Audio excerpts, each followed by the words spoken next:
good morning! Magtitimpla tayo ng ating drink sa umaga. Ayan guys, siya. Super Reds. Yan ang tawag. Ito ay para sa cardiovascular health, para sa heart. It promotes circulation, sexual health, brain, and cognitive function.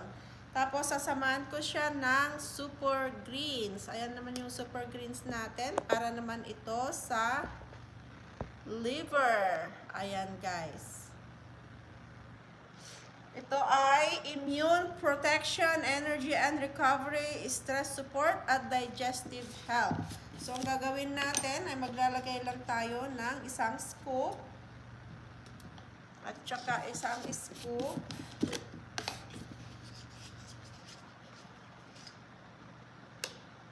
Ayun. Tsaka natin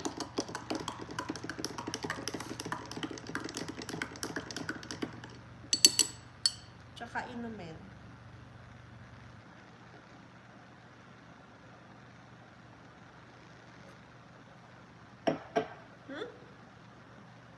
Sarap guys.